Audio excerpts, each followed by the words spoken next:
this is can't do two things at once.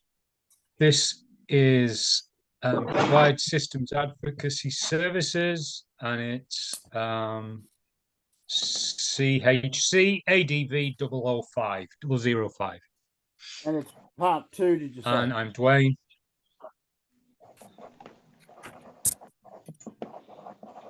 Of 3. We did first one last week, second one this week, and third one next week.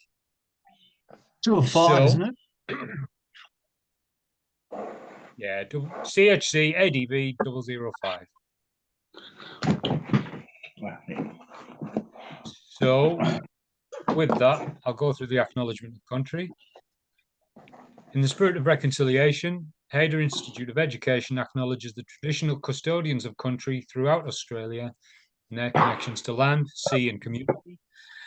We recognise Aboriginal and Torres Strait Islander people as the first inhabitants of this nation, and the traditional custodians of the land on which we work, live, and study. We express our gratitude for the sharing of this land, our sorrow for the personal, spiritual, and cultural costs of that sharing, and hope that we may move forward together in harmony and in the spirit of healing. We pay our respect to all First Nation people and acknowledge elders past, present, and emerging. So, first of all, housekeeping. It's not here. So, I'm sure you've seen it a million times. If at all possible, please keep your camera on. If you're in, it helps break down communication barriers. Obviously, if there's problems, then it's not easy, but it's difficult knowing that there's somebody there without the camera on. If on the opposite of that,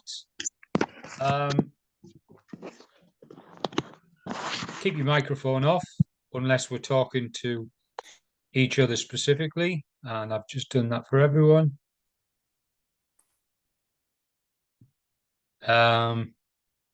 What was the other ones?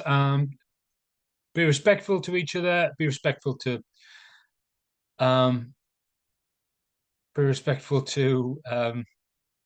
the group, be respectful with no triggers, no vaping and smoking on or drinking on drinking alcohol, that is, on camera. No intentional triggers for emotional, mental health issues, so just respecting each other. We will have normal time breaks at 7 and 8 o'clock for 10 minutes, give or take a minute or two. Look after yourselves afterwards. Obviously, it's always a big night, so afterwards, just do something that empowers you, supports you, looks after you, builds you up, because after 3 hours here, or just over 2 maybe, it's not easy. So, course outline and structure, session 1. I know it says session 1, sorry, but we've done one already. So this is session 2.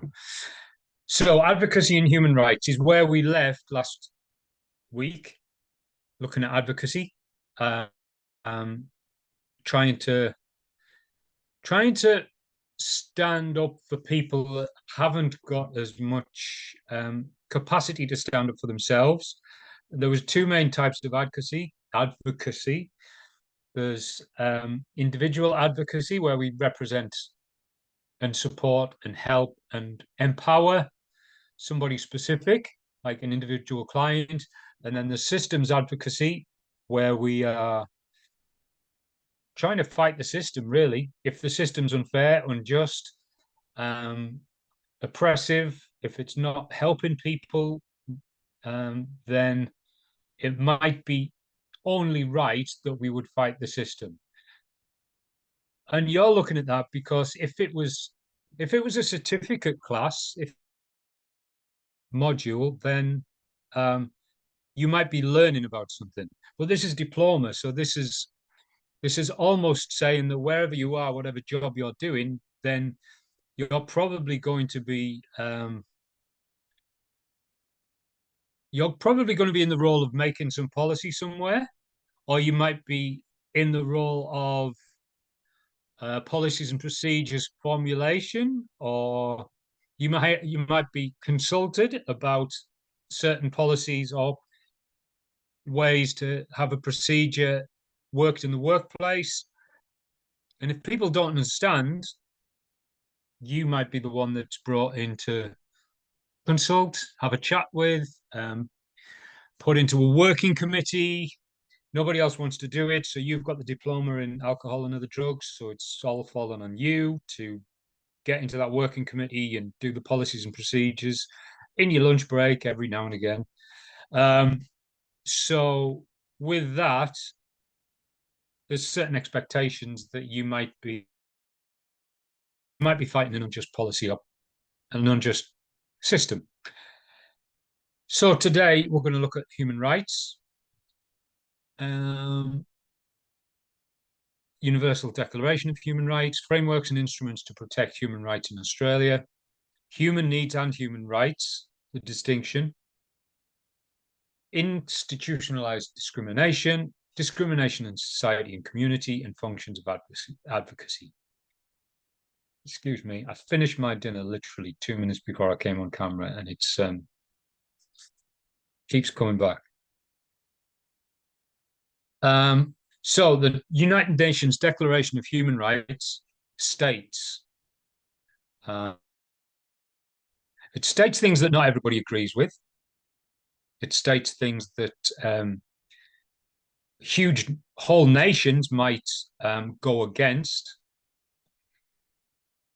But the United Nations is a group of nations that a lot of countries want to be a part of and hate the fact that they might not be in it if they want to get into it. So it states these things, that we are all free and equal. It states that we should all have a mentality of anti-discrimination, that we all have the right to life, freedom, and security. We all, excuse me, we are all allowed to not be in slavery and servitude to other people. It's got an article of anti-torture, cruel, inhuman, and degrading treatment. They are vague, but they're meant to be vague. We are all meant to be treated as a person. We're all equal before the law. We all have a right to justice. We all have a right to privacy. We all have a right to freedom of movement and social security. We all have a right to work, good conditions at work, and equal pay for the job that we do. And we all have a right to rest and leisure. We all have a right to a decent life. Again, that's very relative. It's could mean different things to different people. Good clothing, housing, medical care. We all have a right to a cultural life. So our culture, we have a right to it. And we have a right to respect the rights and freedoms of others and ourselves. So there's 30 articles in all, and all 30 are broken up into like points A and B, or A, B, and C, which means that overall they're the main issues. So that was brought into the United Nations Declaration of Human Rights was brought into Australian law gradually. Here we see that's going from 1948. 1948, the UN Declaration was brought in, and then 75, 84, 92, and 2004 gradually different of our pollies, different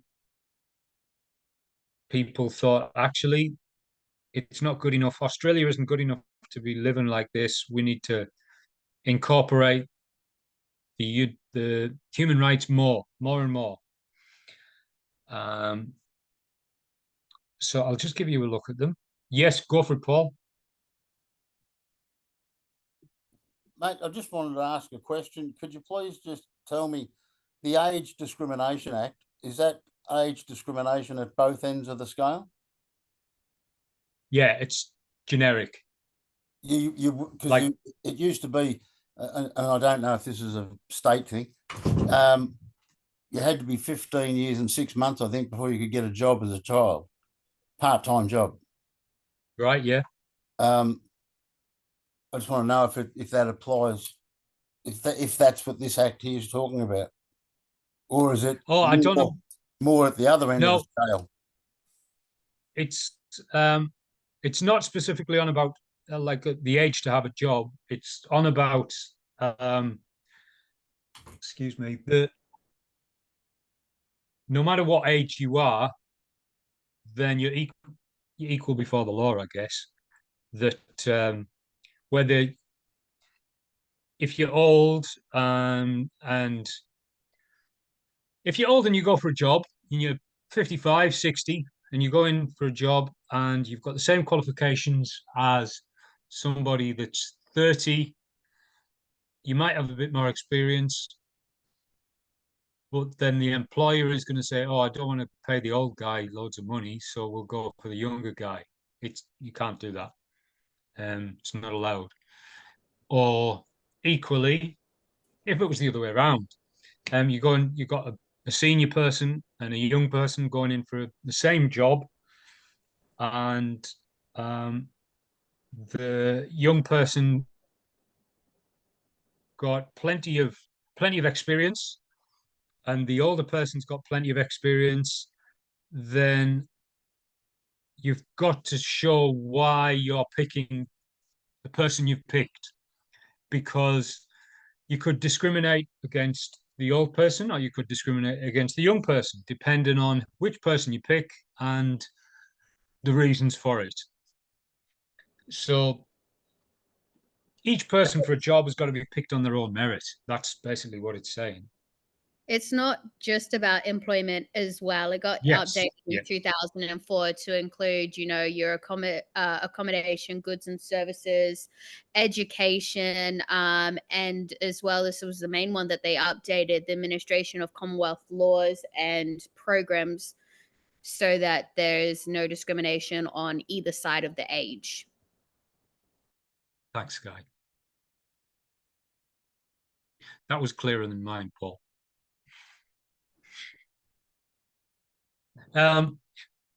So looking at the Universal Declaration of Human Rights, can you see my screen? You should be able to, yeah? Yeah. So after horrible things were done by a lot of countries in the Second World War, or even before then, the beginning of the 20th century, Germany and Russia get the bad name, really, for doing some horrible stuff during the Second World War. But it wasn't just Germany and Russia. Britain also, it was Britain's idea to have concentration camps, and then Germany saw them in, I think it was South Africa, and Germany thought, this works. We like this idea, and we'll take that on. America did some weird stuff as well, and that's not including other countries that were not treating people fairly. So in that, the beginning of the 20th century, a lot of nations got together at the end of the Second World War afterwards and thought, we need to put some things in place to stop certain things happening ever again, hopefully. And it won't stop them happening ever again, because we've seen what's happened in the past 100 years. But in 1948, they drew up the Universal Declaration of Human Rights,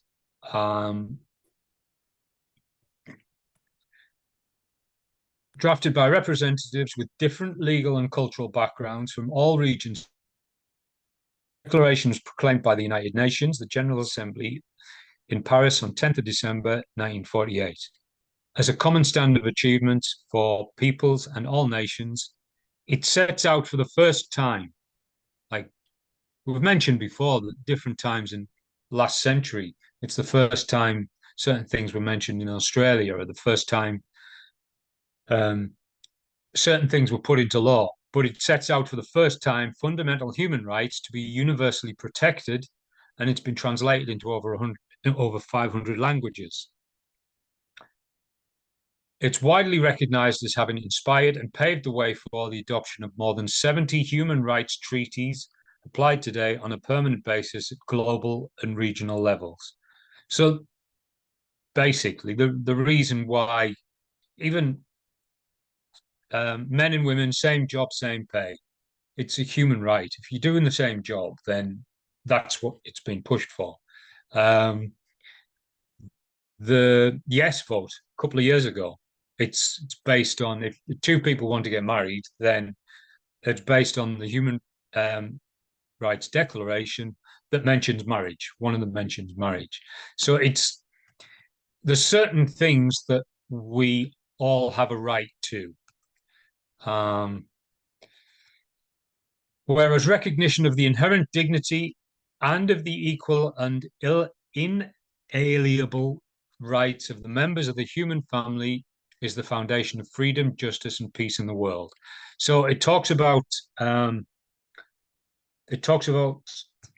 arbitrary arrest. It talks about arbitrary punishment, or unreasonable, or random. So arrest with no reason, arrest with unlawful arrest, and things like that, depending on how you look at it. Whereas it is essential, if man is not to be compelled to have recourse as to last resort to rebellion against tyranny and oppression, that human rights should be protected by the rule of law. They're not in all countries, unfortunately. Sometimes it's arguable that even in Australia, the US, the UK, they're still going against human rights. So Article 1, this is what it's saying specifically: all human beings are born free and equal in dignity and rights. It's not saying all people are born the same, because they're not, but they are born free and equal in dignity and rights, endowed with reason and conscience, and should act towards one another in a spirit of brotherhood. That's the first article of the human rights. It's pretty intense because this is a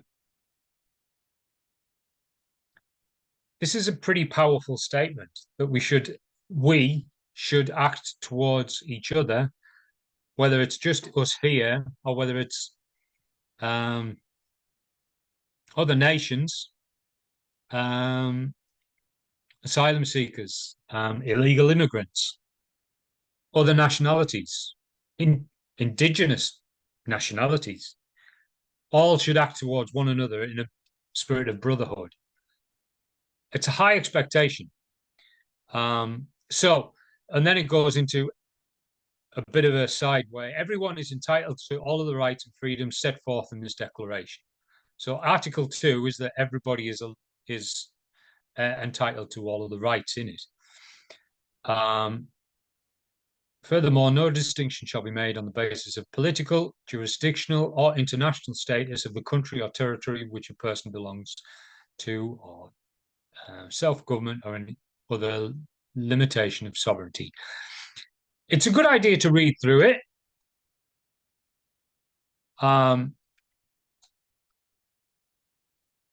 We won't necessarily do it now, but mainly because there's 30 articles there that are divided up.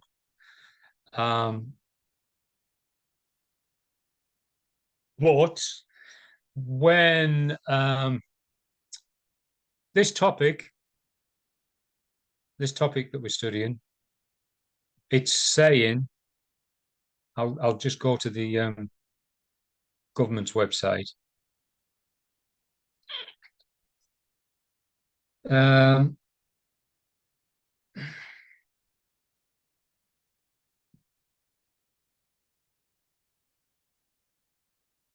So this unit describes the skills and knowledge required to advocate and ensure that government, community, and organizational systems broadly support and uphold human rights. So that's why this topic is there. When we're advocating for AOD clients, when we're trying to empower them, when we're trying to give them a voice, we might be doing that against our government that's already in place. That could be the federal, it could be the state territory, or it could be local policies that are in place. And we're fighting against them based on their human rights.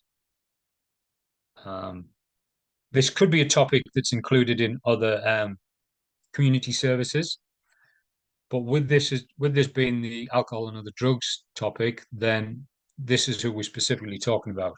This unit applies to workers in a health, community services, or advocacy settings who undertake a leadership role in influence and system changes. That's us. That's who you're going to be, I guess, or that's who you already are, and now you need to get the qualification for it.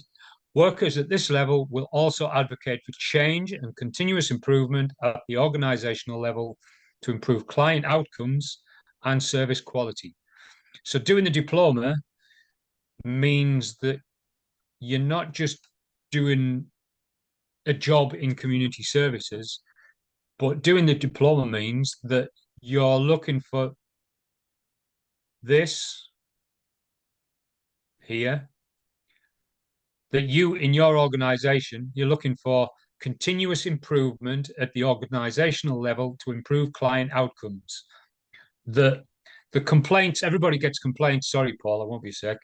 No, everybody mate, gets complaints in the workplace, but the role that you're in is looking at reducing the complaints in a specific area, and meaning that the complaints that you had last year in your service aren't going to happen as much this year, and that next year the complaints aren't going to be happening because client outcomes and the service that you're giving is going to be better and better all the time. So that's basically what we're looking at. Go for it, Paul. Yeah. To all the other states of Australia, have you all recently been through the change in legislation in relation to the arrest or detention for safety's sake of intoxicated people? Mate, I'm in the Northern Territory. That changes every goddamn week. Yeah, it does up there. Sorry. We've just had it happen here in Victoria. And if someone is intoxicated and they don't want to come with the police to...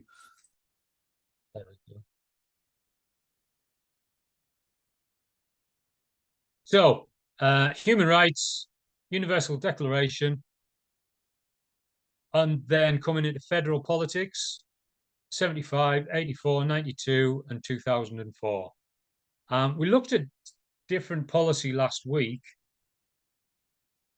Not these specifically.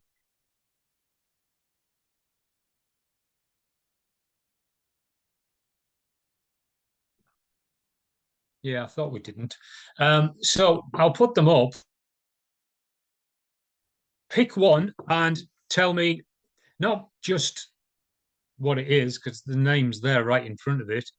What was put in for, what was it put in for? Like, why did they bring in the Age Discrimination Act in 2004? What was it meant to do primarily? Racial Discrimination Act, 1975. What was it brought in to do? As time goes on, the problem is that they get twisted and turned, and they end up not doing what they're meant to do anymore. People forget why the specific act or the law was brought in with any law. So just research one, and we will come back. Oh, wow. All right, we'll come back at 5-2, which is, sorry, Sky, which is 11 minutes. If you understand that, research one of these acts for 10 minutes.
What it was brought in to do?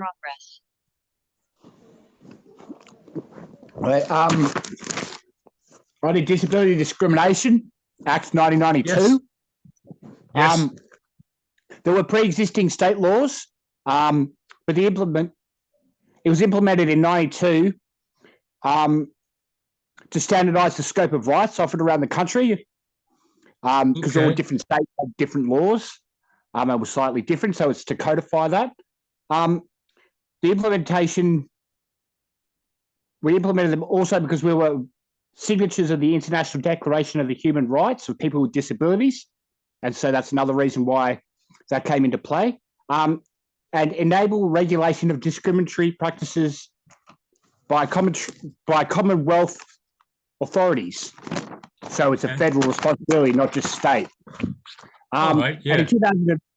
And in 2004, there was a productivity commission, and it said that while there was room for improvement, particularly in employment discrimination, the act was reasonably effective. Reasonably effective. Yeah, they use the words reasonably effective. Okay. I mean, they have Nova Employment, which kind of goes hand in hand, and they do a lot of good work. They said just the act itself is, reasonably, whatever that means. Oh my gosh. I don't know whether that's a good thing or a bad thing. Like, if the brakes on my car are reasonably effective, then it's like...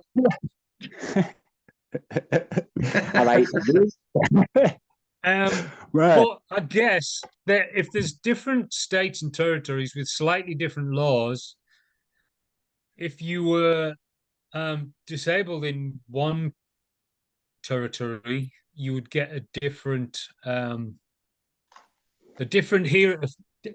fair go in a different state than if it happened somewhere else, I guess.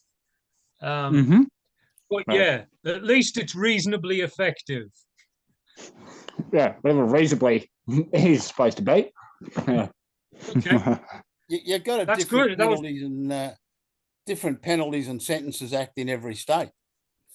I still think it's one of the biggest problems we have in this country, is that we're 7 or 8 different entities with 7 or 8 different crimes acts and 7 or 8 different legal systems and 7 or 8 different forms of the Westminster system and 7 or 8 different forms of sentencing and penalties. Yeah, it's quite possible, Paul. The different standards are causing problems. They do. Yeah, Another they one. really do. Another. Who's done a different one? Not the disability one, a different one. I did the racial. Yeah. Okay. Yeah. Yeah. What was that for then? Yeah, go for it, Liz. Yeah, the Racial Discrimination Act, 1975. Basically, it was made to eliminate all forms of racial discrimination and to promote equality. Is that all you wanted to know? Sorry, say that again.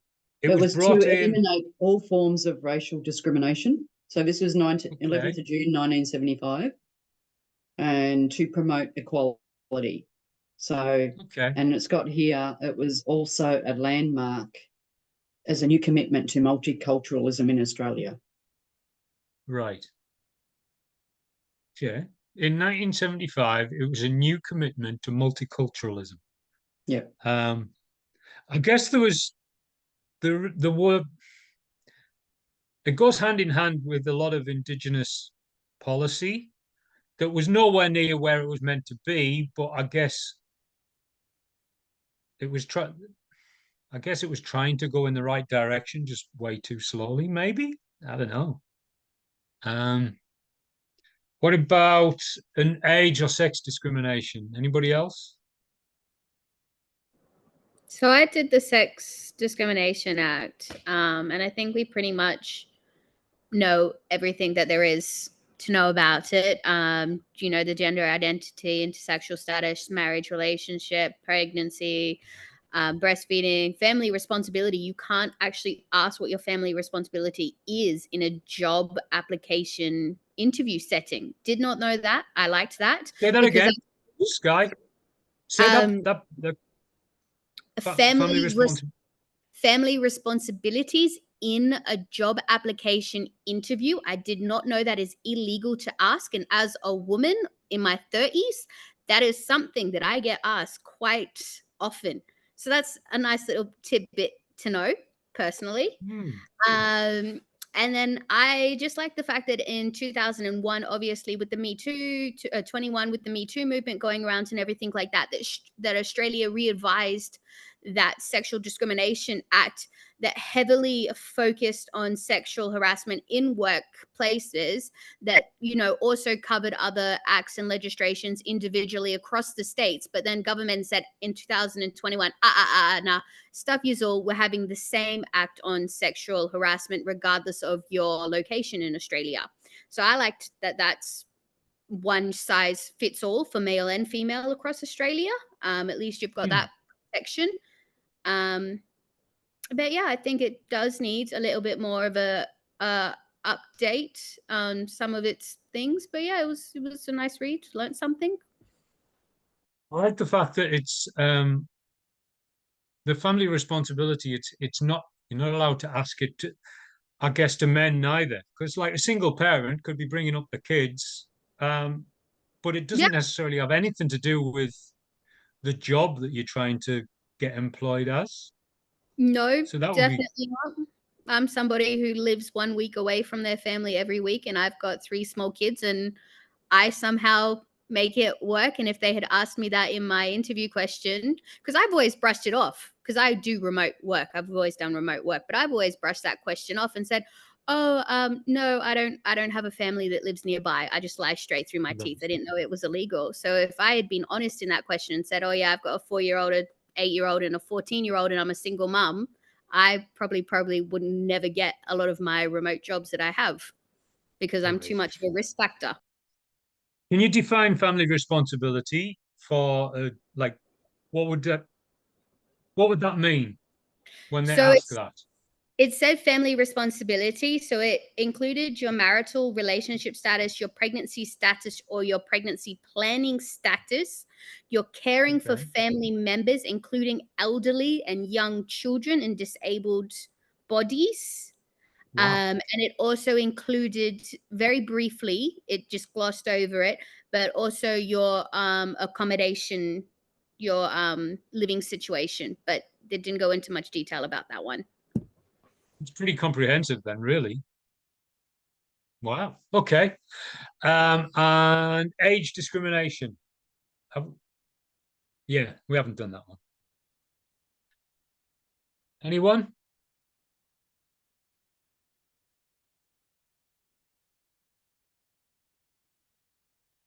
Yeah, mate, I had a look at it. Okay. And I actually took a photograph of the definition of it. If you've got 1 minute to wait for me. Yes.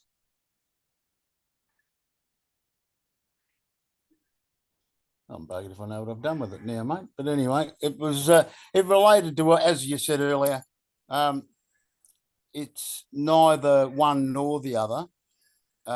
It's neither too young nor too old that it applies to and can be applied to, but it also doesn't have to apply to them being too old or too young for the job, because I know that currently there's an inquiry with fast foods like Hungry Jacks and them moving kids on when they hit 18 because they've got to pay them a full wage. And I know that that's a current inquiry that's happening. So I guess it would cover something like that as well. I can remember when it was generally thought that the only thing you could do as a senior close to retirement, if you're looking for a job, was Bunnings, because they were helpful and they were very accommodating to people that have got skills that are just senior in life. But then there was talk just in the past couple of years that actually it goes beyond that, and more people should be recognizing that just because somebody's reached retirement age doesn't mean that they're on the scrap heap, and the only thing they're good for is at the best Bunnings. So that's kind of a bit of a thought there. Josh said he did the sex discrimination act, but Sky said it way better than I could have. Fair enough. All right, let's break now for 10 minutes, and we'll come back because I've got a video. So 10 minutes. Thea mentioned in the chat, when a person is treated less favorably or not given the same opportunity as others in a similar situation because of age, disability, race, or sexual orientation. I think that's a pretty good, concise description of discrimination. Now, I'll just bring it up one more time. This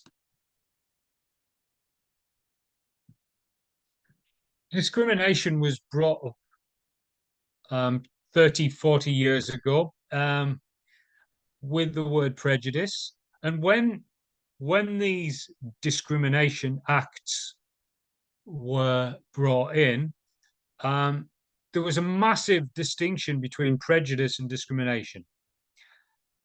Prejudice is a belief, sorry, it was said then, prejudice is a belief and discrimination is an action. And 30, 40 years ago, prejudice technically wasn't illegal. Nobody could tell you what to think or how to think. But discrimination is not allowed. Discrimination is illegal. Discrimination is against the law. Discrimination is against human rights. But prejudice isn't. It was thought then everybody's prejudiced in some way. We all have our prejudices towards certain people. It's part of being human, but to let our actions in the workplace or actions in everyday life, as I don't know who's, Loretta mentioned it, with education, employment, and accommodation. When prejudice carries over into them, that's discrimination. So it would be disability discrimination, it would be age discrimination, it would be racism, and it would be sexism. That's changed now quite a lot in the past, especially it changes on a bit of a upwards curve that in the past few years, certain people are trying to tell us that we're not allowed to believe certain things. That might be true, it might not be true. But it's not just against the law to act in a certain way, it's now close to against the law to be believing or think in a certain way, which is entirely open to question, I guess. So on the back of that, with human rights, there's the massive difference between human rights and human needs. So we've got a video, and I'll just put the link in the chat, which is the best thing to do, really. This is Tony Robbins talking about human needs and what goes wrong when we don't get what we need. So this is, how long is it? This is 21 minutes long. So that means we'll come back at 7:45 in New South Wales, and that's 22 minutes time if you're not in New South Wales. So there's the link. Just make sure you're muted. So with human needs compared with human rights, if you look down the Human Rights Declaration, you'll see a lot of things that we might look at and think it might be a human right, but I don't know whether I'd need it. I wouldn't say that it's vital that I get that. Like, I could live without it, even though the Human Rights Declaration says it's a need that it's a right that I should have. And then plenty of other people have talked about human needs that we get pretty messed up if we don't have certain things that we need in life. And Loretta's mentioned a psychologist, I think he was, from the beginning of the 20th century called Maslow. So I'll share the screen.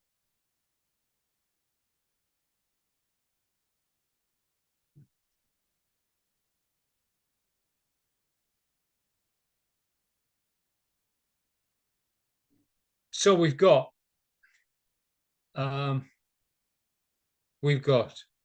Maslow's expanded hierarchy of needs. Originally, he had 5 things that all humans need. Every human needs these specific things. So I'll just read off what Loretta put and match them up. Whoops. So we've got food and nutrition, basic education down here, health.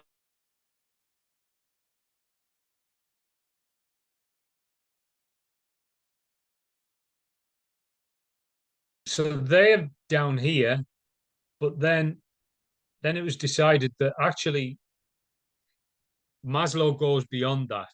And then Tony Robbins was talking a little bit about this as well.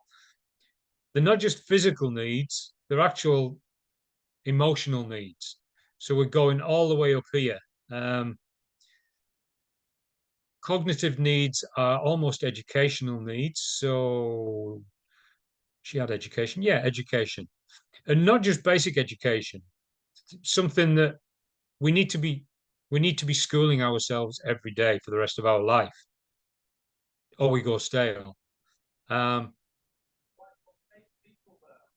And what did he say? Certainty, uncertainty, significance, connection are down here. Belonging and love is still down the bottom. This is in order of importance, Maslow was saying.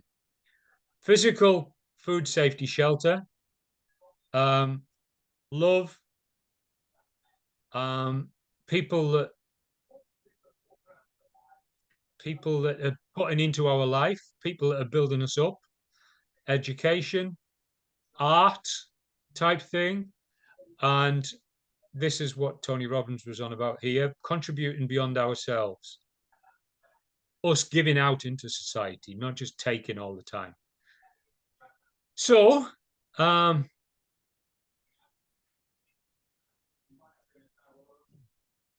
what do you reckon? Where would you put yourself, and what kind of needs do you think we have? Open question to anyone.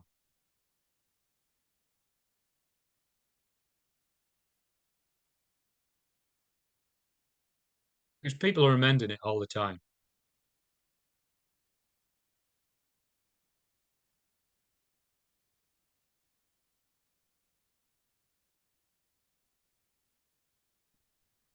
I guess for me, like, is this the order that Maslow has set them at? Sorry, I think just a sec, Paul. I just had Josh jump in first. Sorry, Josh, go on, mate. That's all right, mate. I guess for me, like, it does, like, those needs of like what you're needing more in each time does change every now and then. And like in this current climate, physical needs are probably where it's at, where, like, you know, housing markets decreased and rental markets. So like, you know, it's harder for people to find homes and stuff like that. So those physical needs are right up the top. I know for me, like, it took me a year to find my house, you know, otherwise I was going to be homeless. So, you know, I was, you know, and money and things like that, because again, today's climate is a thing, but needing love, needing respect, and needing connection, also quite things that are up there. And I guess spirituality for me, not religion as such, but like being connected to self is pretty high up there too. Because when I'm more connected to self, I'm more, I can be more a part of what my values and my morals are. So I guess they're forever changing those top few tiers. Okay, cool. Cheers, Josh. Paul, what were you going to say? Thanks. Mate, I was just going to ask you about the transcendence one. Yeah. Is that, are they the order that Maslow has put them in? No, Paul, if you click on the Maslow thing I'm putting in the link, his is totally different. Thanks, Loretta. Okay, because that. Thanks, Loretta, because it just sort of struck me as you'd need a fair bit of cognitive therapy before you could even understand what he's saying. Some of them. Yeah, no, click on that, because on the triangle of Maslow, at the bottom, he's got sociological needs, which is like food, water, clothing, our basic needs. Then he's got safety and security, which covers health, employment, property, family, and social ability. Then love and belonging, which is friendship, family, intimacy, sense of connection. Then he's got self-esteem, confidence, achievement, respect of others, the need to be a unique individual. And then the top part of the triangle, self-socialization, which is creativity, morality, spontaneity, acceptance, experience, purpose, meaning, and inner potential. That's Maslow's. So totally different to the one that Wayne's off. Yeah, thanks, Loretta. Mine's broken down into like a lot different things, but I've always learned off of the Maslow scale. Thank you very much. No worries, Paul. So with Maslow using when Maslow, I guess, pulled them out of his head a while ago, probably about 100 years ago, he wasn't necessarily celebrated for thinking that all humans are the same and all humans need these specific things. But over time, people decided that, yeah, there's there's a few short things that Maslow's hierarchy of needs, it does fulfill what humanity is wanting. And then over time, other psychologists have pulled it apart and said, actually, it's a bit more detailed than that. And I've got a description underneath. So it goes the other way around. With Maslow, he's saying the physical needs, food, water, shelter, sex, sleep. Even in your brain, that's the drives, human drives are there. Food, water, shelter, sex, sleep. They're the things that are in the brain. Safety needs, safety from violence, natural disasters, and predators. And as we've looked at the Human Rights Declaration as well, you can say how they are almost imposed on top. That it's as if people have gone through Maslow and thought, actually, these are so important that we can pull out some human rights on top of needs. So belongingness and love needs, socialization, acceptance, trust, and affection. Doesn't mention intimacy there. That's pretty important. It's not there. Esteem needs, self-esteem, respect, dignity, achievement. Cognitive needs, knowledge and understanding, curiosity, exploration. Aesthetic needs, appreciation, meaning, beauty, balance, and form. Then the last, this is the where it says self-actualization. This was the top of Maslow. Self-fulfillment, feeling like you're proud of yourself, really. Personal growth and realizing personal potential. But then on top of that, they've said that transcendence needs, mystical experiences, certain experiences in nature, service to others, pursuit of science, religion, faith.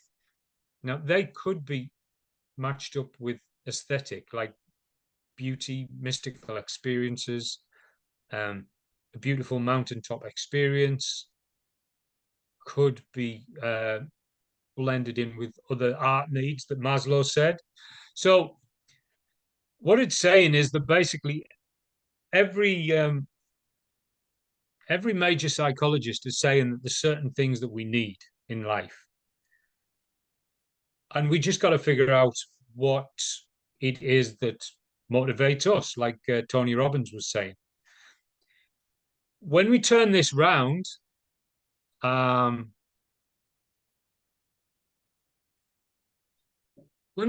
flip this round and we say, what happens to a person when these needs aren't met?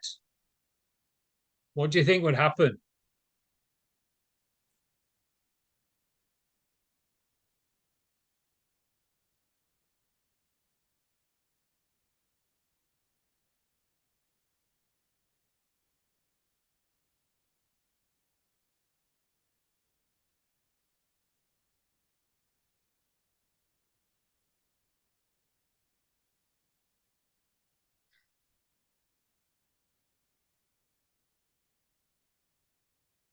Anyone?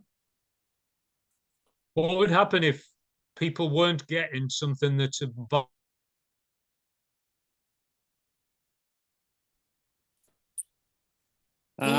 Just go through that again, please, mate. Go for it, Josh. Go on. Like, I guess there's a lot of different things that could happen. It could go down, like if they don't feel loved and they don't have a lot of those prior needs, they can go down and find those avenues elsewhere, using drugs and alcohol, wanting to take their own life. You know, mental health goes out the window, and trying to find answers for things.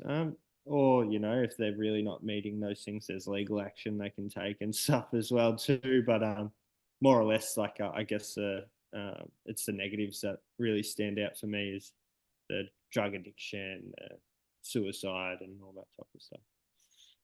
Yeah, it's true. And that's massive. That's what I'm saying, really. And that's what a lot of the psychologists were saying, that when when Maslow's built this hierarchy, there was other people before him, all sorts of great thinkers over the past few thousand years, like Confucius in China, all talked about certain things that humans need. But Maslow really put it out there and popularized it. But then what happens when people don't get the love that they need, or people don't get recognition in the workplace, and they're stuck in a dead-end job for 20, 30 years, and they feel like every day is the same and it's boring, tedium, and they know that the next 5 or 6 years is just going to be exactly the same, and then they're just going to retire. And people wonder why they might not be too happy about that. That's pretty important to have such an emptiness in their life, really, of connection, of self-actualization, and support from their workplace. Equally, what we're looking at, belonging and love. Belonging, love, and intimacy. To be lonely is horrible. It's just one of the worst things. Yeah, Phil, you're right. You can become unbalanced, your needs won't get met, and you may feel like you're missing out on something. So this is what happens when certain needs aren't met. I'm going to leave it there, and we'll have another break for 10 minutes. On time, spot on time as well. So we'll come back in 10.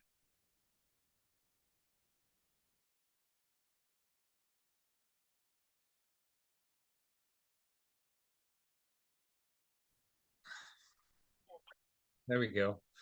So break time over. Bit of a task to do, and that is compare Maslow and the United Nations Declaration, UNDHR. That's the one. So we've got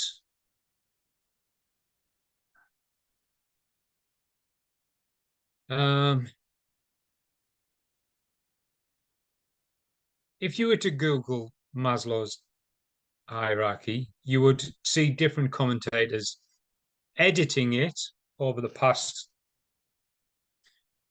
100 years, not 80, sorry, 80 years, and getting things like this. Like Loretta said, just look at them. Just look at Maslow's main 5 group needs. It's not that there's only 5 needs. Maslow makes a distinction of 5 groups of needs. So there's physical needs at the bottom, and then there's self-actualization needs at the top. So it's groups of needs as you go up. And compare it with the United Nations.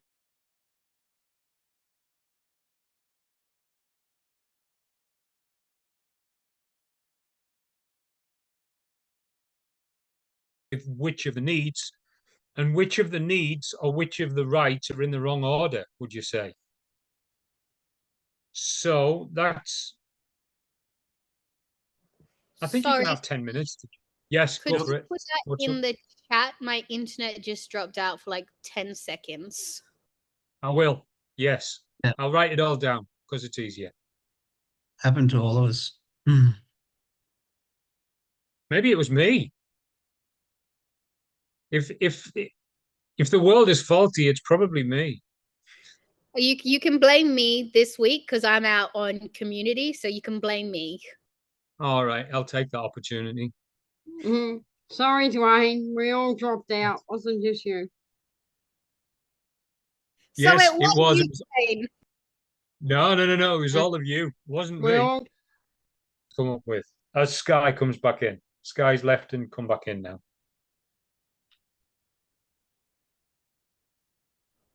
Why is my name getting called? Am I getting put on the spot? No, I just said you left and came back in. So you, how did it go? What did you come up with?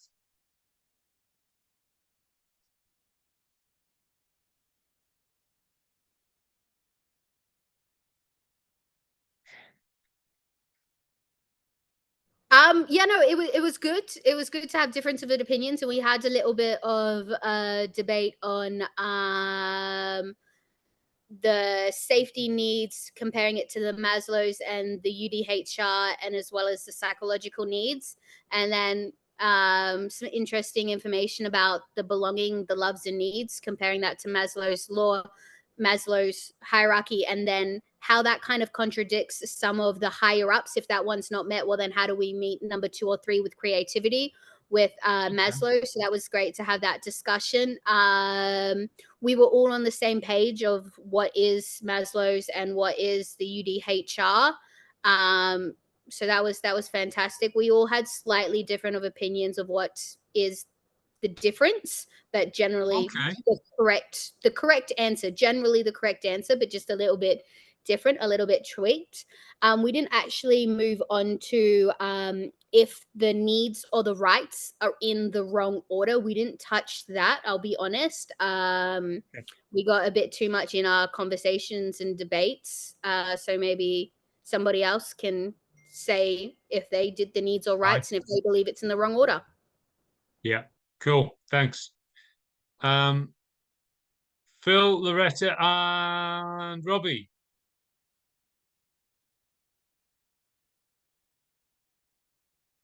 Oh, and Liz. Liz was there as well, wasn't she? Liz was mine. Sorry, Liz.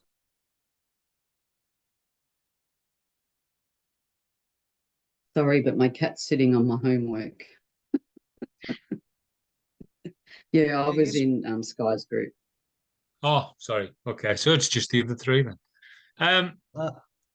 Loretta or Robbie, you want to speak? Robbie can. Probably can. Robbie can. Where's Robbie gone? Put. Phil, you and I put stuff in the chat. Now Robbie can read it all out. We done our part. Gold.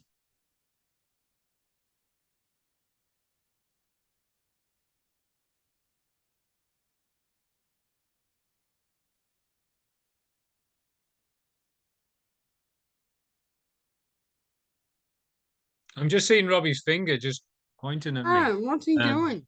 Robbie, I don't know. what's Probably he having doing? trouble because he's on his phone. I'm on my tonight. phone. Oh, there you Yeah, go. so that's why I'm mucking around. Hang on. I just read what Phil said. This is got. It's just been wiped from my chat. Can you read it out, Phil? What the hell is it? Yeah, look, we just found. I found something online, and it just said like the human needs are the basic needs needed to survive and grow and develop and thrive. Yeah, as talked about in Maslow's hierarchy of needs. Community service aims to address these needs and ensure that people receiving service have not only their basic survival needs met, but also their social, developmental, and psychological needs. Human rights include the fundamental right to have human needs met. So they basically work hand in hand. And as Robbie pointed out, Okay. when you think about it, Maslow's Maslow's triangle came before the UNHDR came about. So, yeah, we just found that interesting. It's just a point worth noting. Yeah, okay.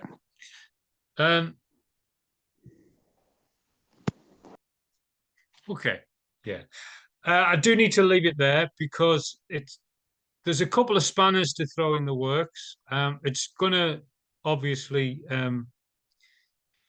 provoke opinions. So 2 case studies. I'll share the screen as this is to finish.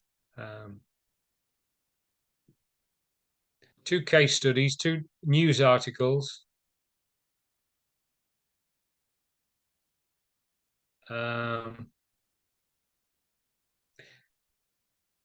So this was 10 years ago, 12 actually.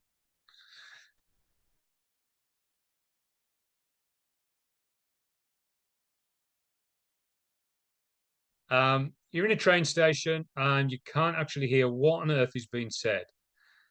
It's almost standard practice in some stations, in some areas on the planet.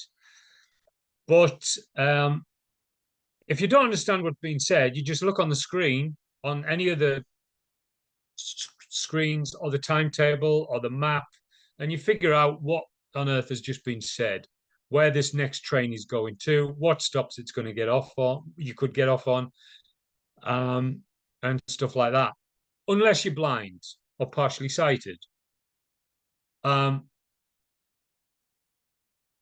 Or impaired in some other way that you can't actually, if you're in a wheelchair and you can't actually get to the map. So this was a major news article. The Federal Discrimination Commissioner Graham is suing Rail Corp, New South Wales, over train station announcements. Commissioner Innes, who's blind, is taking the action as a private citizen. His lawyers told the Federal Magistrates Court in Sydney today that for a period of 6 months last year, that there were either no announcements or they were not audible in about 20% of Mr. Innes' train trips. Speaking before the hearing, Mr. Innes said Railcorp has had enough time to comply with legislation. City Rail were required by the Disability Discrimination Act transport standards to comply to make announcements on stations for December 2007, he said. We're now almost 5 years after that and they're still not doing it. I've had enough. I'm taking this matter to court for myself and for the thousands of other people who are blind and have print disabilities in Sydney. Lawyers for Railcorp say they have big improvements in the system and that Mr. Innes is seeking perfection for all train announcements. I'm thinking the word relatively is should be in there somewhere. A bit like the relatively working relatively okay. The announcements are relatively all right. Now, this is basically just saying that you're not too big to step out of line and not get caught, really. Like Railcorp, it seems as if they don't really care, or they haven't really cared, been bothered, and then suddenly it matters now. Suddenly this matters to these people. And this one, I'm not going to play it because it's hard for you guys to see it. So this is fight continues to allow women to join exclusive Brisbane Gentlemen's Club. This was on both of these things were on Insight on ABC. So in the 21st century, with discrimination law being very, very important, women being banned from a gentleman's club is big news. So this isn't some little pub where we go to on an evening and women aren't welcome and there's no official policy, it's just women aren't welcome there. This is actually written in the law. It's an exclusive thing. It's written in their rules, written down that women are not allowed to join as members. And you can't do that because of discrimination law. I'm not going to get opinions on that. If this was an hour ago, then we could have an opinion, but well, no, you've got an opinion, but we're not going to, I'm just going to finish off with